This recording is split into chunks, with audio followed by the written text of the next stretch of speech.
Situation 1. ம் ஏங்க ஏங்க என்னங்க யோசிக்கிறீங்க? நான் ஒன்றும் யோசிக்கலையே. இல்லை நீங்கள் என்னமோ யோசிக்கிறீங்க. இல்லைம்மா, நான் ஒன்றும் யோசிக்கல. என் மேலே உங்களுக்கு என்னமோ கோவம். அதுதான் நீங்கள் கூட பேசாமல் உம்முன்னு இருக்கீங்க. எனக்கு தெரியும். நான் எதுவுமே யோசிக்கல. எனக்கு யார் மேலேயும் கோவமும் இல்லை. நான் பாட்டில் சும்மா உட்காந்துருக்கேன். இல்லை அது எப்படி சும்மா உட்கார முடியும்? என்னமோ கோவம் என்கிட்ட சொல்ல மாட்டேங்கிறீங்க. அவ்வளோதான். நான் இவ்வளோ பண்ணியும் என்கிட்ட பேசுகிறதுக்கு ஒரு ஆள் இல்லை. கோவம் இல்லை, பார்த்தீங்களா? கோவப்படுறீங்க. சிச்சுவேஷன் 2. ஏங்க, அவங்க ஃபோன் பண்ணியிருக்காங்க. அவங்கக்கிட்ட நான் திருப்பி பேச மாட்டேன். ஏன் பேச மாட்டேன்? மறந்துட்டிங்களா? போன வருஷம் அவங்க வீட்டு ஃபங்க்ஷனுக்கு போயிருக்கும்போது என்னை பார்த்து என்ன ஒரு வார்த்தை சொல்லிட்டாங்க அவங்க. மனசாட்சி இருந்தால் நான் திரும்ப பேசுவேனா? என்ன சொன்னாங்க? உங்களுக்கு என் மேலே அக்கறையே இல்லையா? என் மேலே மதிப்பே இல்லையா? அவங்க அப்படி சொல்லிட்டாங்கன்னு நான் எவ்வளோ நாள் ஃபீல் பண்ணேன். அதெல்லாம் மறந்து போச்சா அவங்களுக்கு? அப்படியே பிளாங்காக அவங்க ஹஸ்பண்ட் முகம். எனக்கு எதுவுமே தெரியல, ஞாபகம் இல்லையே. இந்த மாதிரி சிச்சுவேஷன் நிறைய உங்கள் வீட்லேயும் நடந்திருக்கு தானே? இந்த மாதிரி நம்மளும் அமுக்கலை பண்ணிட்டு தானே இருக்கோம். அப்போது நம்ம ஒரு விஷயத்தை சீரியஸாக எடுக்கும்போது ஏன் மென்னால், ஆண்களால் நம்ம பார்க்குற அதே கோணத்துலேருந்து சில விஷயங்களை பார்க்க முடியல? ஏன் நம்ம 2 பேருக்குள்ளே இவ்வளோ ஒரு டிஃப்ரென்ஸ் இருக்குது? ஆண் பெண் இந்த 2 பேருக்குள்ளே டிஃப்ரென்ஸ் இருக்கா இல்லையா? இவங்க 2 பேரும் சேர்ந்து மன ஒத்துமையோடு இருக்க முடியுமா முடியாதா? இதில் இருக்கிற மேஜிக் தான் என்ன? அதை இன்னைக்கு பார்த்துருவோம். முன்னாடி சொன்ன சிச்சுவேஷன் மாதிரியே நம்ம வீட்லயும் இந்த மாதிரி ஒரு 1000 சிச்சுவேஷன் நடந்திருக்குங்க. சில பெண்கள் கோபத்துல கண்ணா பின்னான்னு கத்துவாங்க. ஆனா அதே ஆண்கள் ஏதாவது ஒரு வார்த்தை சொல்லிட்டா கூட நம்ம அதை சீரியஸா எடுத்துட்டு அதுக்கு பயங்கர ரியாக்ஷன் பண்ணி ரொம்ப ஹர்ட் பண்ணி திரும்பவும் நம்ம நிறைய வார்த்தைகளை பேசுவோம். நான் எல்லா பெண்களையும் எல்லா ஆண்களையும் சொல்லலை. ஜென்ரலா இப்படிதான் இருப்பாங்க. 1-2 எக்ஸெப்ஷன்ஸ் இங்க அங்க இருப்பாங்க. கண்டிப்பா சில நபர்கள், மாறுபட்ட நபர்கள்லாம் இருப்பாங்க. இது ஒரு பொதுவான வீடியோ தானே தவிர இவங்க தப்பு அவங்க தப்புன்னு சொல்கிற பின் பாயிண்ட் பண்ணி சொல்கிற வீடியோ கிடையாது. ஜென்ரலாக இப்போ ஒரு பெண்ணோட பாஷை என்ன, ஒரு ஆணோட பாஷை என்ன, பெண்கள் யோசிக்கிறதும் உணர்றதும் என்ன, ஆண்கள் யோசிக்கிறதும் உணர்றதும் என்ன அப்படிங்கிறது நமக்கு ஓரளவுக்கு புரிய தொடங்கும் போது நம்மளால் சுமூகமாக, ஃப்ரெண்ட்லியாக, ரெஸ்பெக்டோட இந்த ரிலேஷன்ஷிப்பை டீல் பண்ண முடியும். அதில் நம்ம புரிஞ்சுக்க வேண்டிய முக்கியமான 5 விஷயங்கள் என்ன தெரியுமா? முதல் விஷயம், அவன் ஒரு பெண்ணோட மூளை டிஃப்ரெண்ட்டாக ஃபங்க்ஷன் ஆகும், ஒரு ஆணுடைய மூளை டிஃப்ரெண்ட்டாக ஃபங்க்ஷன் ஆகும் அப்படிங்கிற ஒரு பேசிக் விஷயத்தை நம்ம புரிஞ்சுக்கும் போது இந்த 2 பேருக்குள்ள இருக்கிற டிஃபரன்சஸே அழகானதாகவும் மதிப்பு மிக்கதாகவும் மாறுறதுக்கு நமக்கு நிறைய வாய்ப்புகள் கிடைக்கும். அது என்னன்னு பார்க்கலாமா? முதல் விஷயம் சேஞ்ச். ஒரு பெண்ணால ஒரு மாற்றத்தையோ இல்லைன்னா ஒரு சேஞ்சையோ கொஞ்சம் ஈஸியா வெல்கம் பண்ண முடியும். ஆனா அதே ஒரு ஆணுக்கு அவங்களோட ரெகுலர் ஷெட்யூல்லேருந்து ஏதாவது ஒரு சேஞ்ச் ஆனாலோ இல்லை அவங்க பிளேஸ் கொஞ்சம் சேஞ்ச் ஆனாலோ டக்குன்னு அந்த ஒரு இடத்துக்கு அடாப்ட் ஆக முடியாது. கொஞ்சம் கஷ்டப்படுவாங்க. அதனால தான் பெரும்பாலும் பெண்களை கல்யாணம் பண்ணி ஆண்கள் வீட்டுக்கு வராங்களே தவிர ஆண்களால் பெண்களோட வீட்டில் போயிட்டு கொஞ்ச நேரத்துக்கு மேலே இருக்க முடியாது. இதுக்கு எக்ஸப்ஷன்ஸ் இருக்கலாம். பட் மெஜாரிட்டியாக பார்க்கும்போது நம்ம அவங்க வீட்டுக்கு போகிறது எதனால் அப்படின்னா நம்மளால் ஈஸியாக மெச்சூர்டாக பிஹேவ் பண்ண முடியும், ஈஸியாக ஒரு சுச்சுவேஷனுக்கு அடாப்ட் ஆகிக்க முடியும், பழக்க வழக்கங்களை மாற்றிக்க முடியும், நம்மளால் ஏற்றுக்கவும் முடியும். அந்த ஒரு பெரிய குவாலிட்டி நமக்குள்ளே இருக்கிறத நம்ம புரிஞ்சுக்கணும். ஓகே, இப்போ நமக்கு இந்த விஷயம் தெரியும். இதை நம்ம எப்படி ப்ராக்டிக்கல் லைஃப்பில் அப்ளை பண்ண முடியும் அப்படின்னா, ஏதாவது ஒரு மாற்றம் கொண்டு வரதுக்கு முன்னாடி ஒன்று நீங்கள் உங்கள் கணவர்கிட்ட இந்த மாதிரி ஒரு சேஞ்ச் வந்தால் நல்லா இருக்கும்னு நினைக்கிறேன்னு முதல்ல அந்த ஆணை அந்த சேஞ்சுக்கு கொஞ்சம் ஃபெமிலியர் ஆக்கிட்டு அதுக்கப்புறமா நீங்கள் அந்த சேஞ்சை பண்ணுறது கொஞ்சம் ஹெல்ப்ஃபுல்லாக இருக்கும். நீங்கள் சாதாரண எதையாவது பெருசாக மாற்றும் போது அவங்களுக்கு அது புரியறதுக்குமே அதுக்கு உண்டான ரியாக்ஷனை கொடுக்கறதுக்குமே ரொம்ப டைம் எடுக்கும். ஸோ நீங்கள் ஏதாவது ஒரு மாற்றம் கொண்டு வரணும்னு நினச்சிங்க அப்படின்னா அதை மெதுவாக தான் பண்ண முடியுமே தவிர பட்டார்னு ஓவர் நைட்டில் ஒரு சேஞ்ச் வராது அப்படிங்கிறத நம்ம புரிஞ்சுக்கணும். ரெண்டாவது, நம்மளுடைய பிரெயின் ஸ்ட்ரக்சரே எப்படி இருக்கு அப்படின்னா ஒரு ஆணுடைய பிரெயினும் ஒரு பெண்ணுடைய பிரெயினும் ஒரு வித்தியாசமான முறையில் ஒயரிங் ஆயிருக்கு. அங்கதான் நம்ம அந்த டிஃபரன்ஸை புரிஞ்சுக்கணும். ஒரு ஆணுடைய மூளை ஒரு நேரத்தில் ஒரு வேலை செய்யறதுக்காக மட்டும்தான் ஸ்பெஷலைஸ்டாக இருக்கும். ஆனால் பெண்களுக்கு அப்படி இல்லை. நம்மளால் குழந்தைங்களை கவனிச்சுட்டே, வாஷிங் மிஷின் போட்டுட்டே, பாத்திரம் கழுகிட்டே, குக்கிங்கை கவனிச்சுட்டே, காய்கறி வெட்டிட்டே, ஃபோன் அட்டன் பண்ணிட்டே எல்லாமே ஒரே நேரத்தில் பண்ண முடியும். பெரும்பாலான ஆண்களால் ஒரு நேரத்தில் ஒரு வேலையில் மட்டும்தான் ஃபோக்கஸ் பண்ண முடியும். ஆண்களோட டிசைன் சிங்கிள் டாஸ்கிங், பெண்களோட strength and design multi tasking. So அதனால் இந்த டிஃப்ரென்ஸ் நம்ம புரிஞ்சுக்கணும். அதனால நம்மளோட ஸ்ட்ரென்த்தாக இருக்கிற மல்டி டாஸ்கிங்கை நீங்கள் ஆண்கள் கிட்டேருந்து எதிர்பார்க்க முடியாது. இதை நம்ம எப்படி ப்ராக்டிக்கலாக டெய்லி லைஃப்பில் அப்ளை பண்ண முடியும் அப்படின்னா, நீங்கள் உங்கள் வீட்டில் இருக்கிற ஆண்கள் கிட்ட பேசும்போதோ இல்லை ஏதாவது ஒரு வேலை சொல்லும் போதோ ஒரு டாஸ்க்காக நீங்கள் சொன்னீங்கன்னா உங்களுடைய வேலையும் சுலபமாக முடியும், அவங்களும் உங்களுக்கு ஹெல்ப்ஃபுல்லாக இருக்கிறதுக்கு சான்ஸ் இருக்குது. ஆனால் நம்மளால் மல்டி டாஸ்கிங் பண்ண முடியும் அப்படிங்கிறது அவங்களுக்கும் தெரியும். நம்மளை பார்த்து அவங்க வியந்திருப்பாங்க, ஆனால் அதை சொல்கிறதுக்கு அவங்களுக்கு தெரியாது. ஸோ டெய்லி லைஃப்பில் நீங்கள் அவங்களுக்கு டாஸ்க் அசைன் பண்ணும்போது ஒரு வேலையை அசைன் பண்ணுங்கள். நீங்கள் பண்ணும்போது 10-15 வேலை அசைன் பண்ணலாம். ஏன்னா நம்ம டிசைன் அப்படி, அவங்க டிசைன் அப்படி தான். 3வது, ஏதோ ஒரு விஷயம் டிஸ்கஸ் பண்ணிகிட்டே இருக்கும்போது நீங்கள் உங்களோட சைட்லேருந்து அந்த விஷயத்தை அவருக்கு புரிய வைக்கிறதுக்காக ஒரு 1000 வார்த்தைகள் 1000 விஷயங்கள் சொல்லுவீங்க.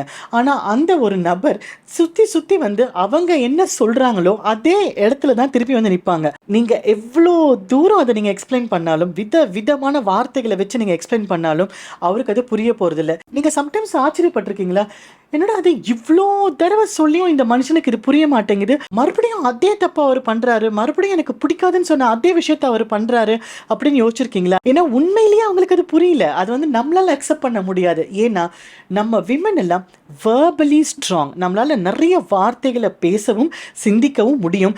நம்ம அப்படி அவ்வளோ வார்த்தைகளை பேசினாதான் நம்மளால நார்மலா இருக்க முடியும். ஆனா மென்னோட பிரெயின்ல அவ்வளோ வார்த்தைகளை பேசுற மாதிரியும் டிசைன் கிடையாது. அவ்வளோ வார்த்தைகளையும் அழுகையும் ஆழத்தையும் புரிஞ்சுக்கிற அளவுக்கு அந்த பிரெயினோட டிசைனுக்கு முடியாது.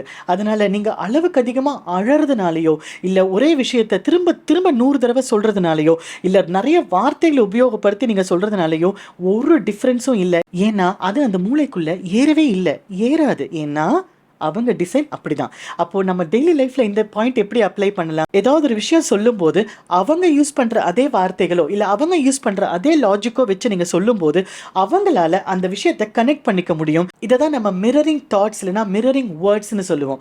ஸோ அவங்க யூஸ் பண்ற அந்த லாஜிக்கை நீங்க யூஸ் பண்ணும்போது அவருக்கு அது யோசிக்கிறதுக்கு ஈஸியா இருக்கும். ஓகே, இந்த விஷயத்தினால தான் இவங்க இதை சொல்றாங்க போல அப்படின்னு கனெக்ட் பண்றதுக்கு ஈஸியா இருக்கும்.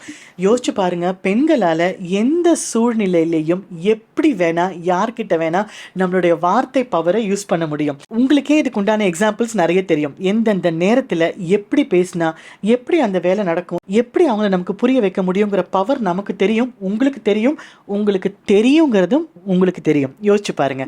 ஸோ இதை ப்ராக்டிக்கலாக நீங்கள் லைஃப்பில் எப்படி அப்ளை பண்ணலாம் அப்படின்னா, அவங்க கிட்ட பேசும்போது சிம்பிளாகவும் லாஜிக்கலாகவும் அவங்க கிட்ட உங்கள் கன்சர்ன்ஸை சொல்லுங்க. மெதுவாக அவங்க நீங்கள் சொல்றதை பார்க்கறதுக்கு நிறைய சான்ஸ் இருக்கு. 4வது, கணவன் மனைவி அந்தரங்கம்னு வரும்போது சரி, அது உடல் உறவா இருக்கலாம், இல்லை ரொம்ப பர்சனலான விஷயங்கள் ஏதாவது சொல்லலாம், இல்லை லட்சியங்கள், கோல்ஸ், ட்ரீம்ஸ் அந்த மாதிரி ஏதாவது ஷேர் பண்ணும்போதும் இதில் பெண்கள் உணர்வு ரீதியாக கனெக்ட் ஆகிற மாதிரி ஆண்கள் உணர்வு ரீதியாக கனெக்ட் ஆக மாட்டாங்க.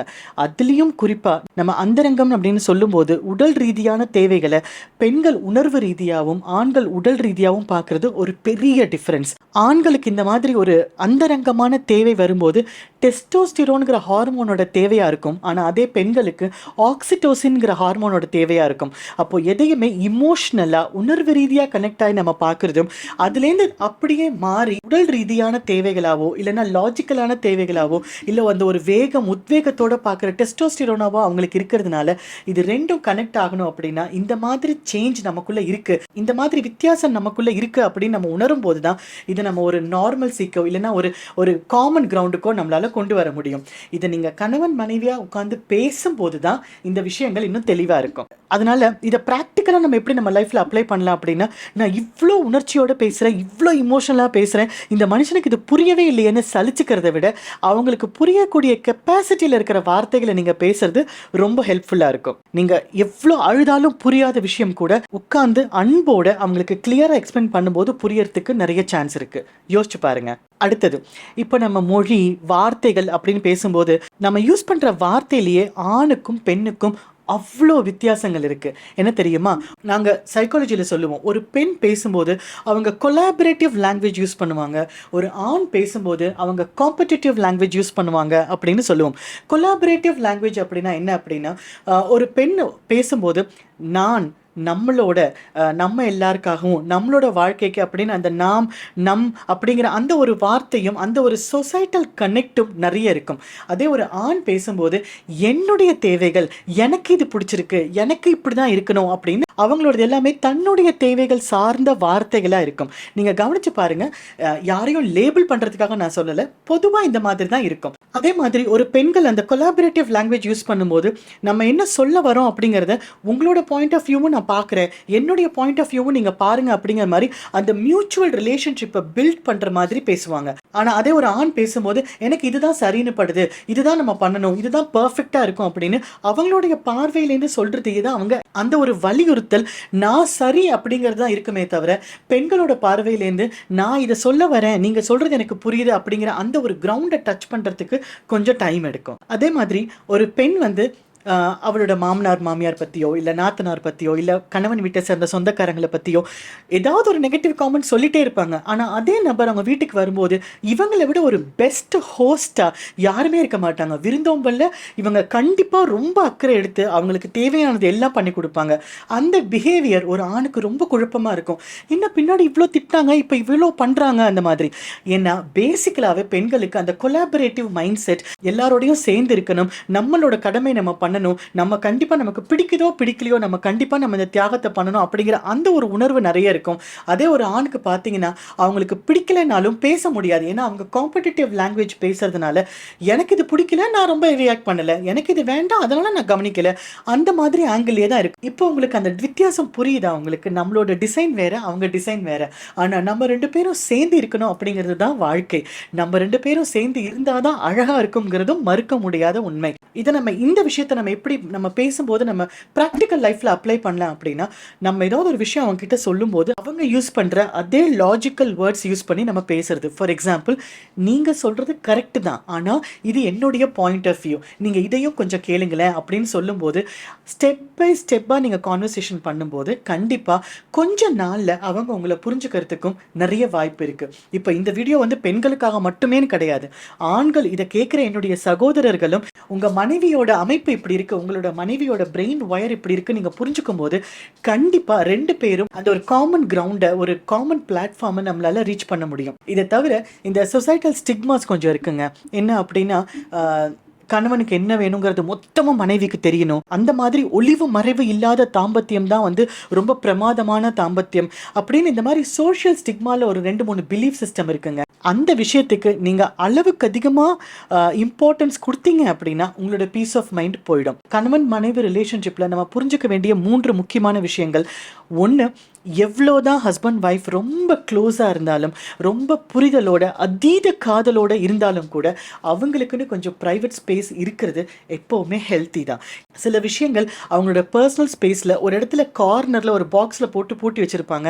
அவங்களுக்கு அந்த பாக்ஸை திறந்து அந்த நினைவுகளை பார்க்கறதுக்கு விருப்பம் இல்லாமல் இருக்கலாம். ஸோ அதை கொடைஞ்சு இல்லை எனக்கு எல்லாம் தெரியணும், அவரை பற்றி எனக்கு எல்லாம் தெரியணும், அதுதான் நல்ல ஒய்ஃப், இல்லை இவங்களை பற்றி நமக்கு எல்லாம் தெரியணும், அதுதான் ஹஸ்பண்ட், நல்ல ஹஸ்பண்டுக்கான அடையாளம், பெரும்பாலும் உண்மை கிடையாது. ஸோ ரெண்டு பேருக்குமே ஒரு ஹெல்த்தியான ஸ்பேஸ் இருக்கிறது ரொம்ப அவசியம் அப்படிங்கிறதையும் புரிஞ்சுக்கணும். ரெண்டாவது, என்னுடைய கணவருக்கு தேவையான விஷயங்கள் எல்லாமே எனக்கு தெரியும், அவருக்கு இது பிடிக்கும் இது பிடிக்காது அப்படின்னு எனக்கு பர்ஃபெக்டாக தெரியும், என்னுடைய மனைவியோட டேஸ்ட் அண்ட் ப்ரிஃபரன்ஸ்லாம் எனக்கு அப்படியே தெரியும் அப்படின்னு சொல்கிறதுலையும் அவ்வளோ பெரிய தேவை ஒன்றும் இல்லை. நம்ம எல்லாரோட டேஸ்ட் அண்ட் ப்ரிஃபரன்சஸ்லையுமே சேஞ்சஸ் வந்துட்டே தான் இருக்குது. இன்றைக்கி ஒரு ஃபுட் ஐட்டம் பிடிக்குன்னா நாளைக்கு அது பிடிக்குமா இல்லையா நமக்கே தெரியல. ஏன்னா நம்மக்கிட்ட இன்றைக்கி அவ்வளோ மல்டிபிள் ஆப்ஷன்ஸ் இருக்குது. அதனால் என்னுடைய கணவருக்கு இது பிடிக்கல, என்னோட கணவரோட டேஸ்ட் மாறிடுச்சு ஃபுட் ஐட்டம்ஸில், இல்லை ஏதாவது ஒரு விஷயத்தை கலர் ப்ரிஃபரன்ஸில் அப்படின்னாலோ, இல்லை ஸ்டைலில் அப்படின்னாலோ, இல்லை என்னோட மனைவியோட டேஸ்ட் அண்ட் ப்ரிஃபரன்ஸ் மாறிடுச்சுனாலோ அதை ரொம்ப பர்சனலாக எடுத்துகிட்டு இது கூட தெரியலையா, உன் ஹஸ்பண்டுக்கு என்ன பிடிக்கணும் உனக்கே தெரியலையா, உன் ஒய்ஃபுக்கு என்ன பிடிக்கணும் கூட உனக்கு தெரியலையா அப்படிங்கிற மாதிரி நெகட்டிவ் காமெண்ட்ஸ் எல்லாம் தேவையில்லை. நம்ம ஜென்ரலாக நம்மளால பொதுவாக நமக்கு பிடிச்ச விஷயங்கள் பிடிக்காத விஷயங்கள்னு இன் ஜென்ரல் தெரிஞ்சால் போதும். அடிக்கடி சேஞ்ச் ஆகிற விஷயங்கள் எல்லாம் கூட நீங்கள் பர்ஃபெக்டாக இருக்கணும் அப்படின்னு எதிர்பார்க்கறது அவசியம் இல்லாததுன்னு தோணுது.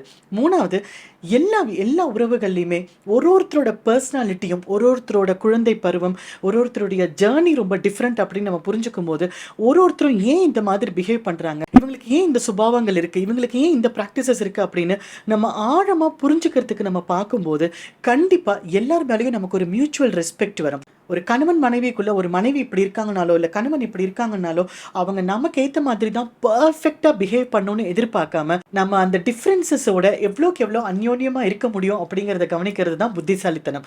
Affection is always better then perfection. நம்ம இந்த மாதிரி நம்மளோட கணவன் மனைவி அப்படிங்கிற அந்த அழகான நட்பு, அந்த அழகான ரிலேஷன்ஷிப்பை, இந்த விஷயங்கள் எல்லாம் ப்ராக்டிஸ் பண்ணி நம்ம பார்க்கும்போது நாள் ஆக ஆக போக போக நீங்கள் இன்னும் அந்யோன்யம் ஆகிறதையும் இன்னும் க்ளோஸ் ஆகிறதையும் உங்களால் உணர முடியும். ஸோ நாள் ஆக ஆக உன்னை விட்டுட்டு நான் இருக்க முடியாது, என்னை விட்டுட்டு நீ இருக்க முடியாது அப்படிங்கிறத வார்த்தைகளில் சொல்ல வேண்டாம். அது உணரும் போது அதோட அழகே ஸ்பெஷல் தான்.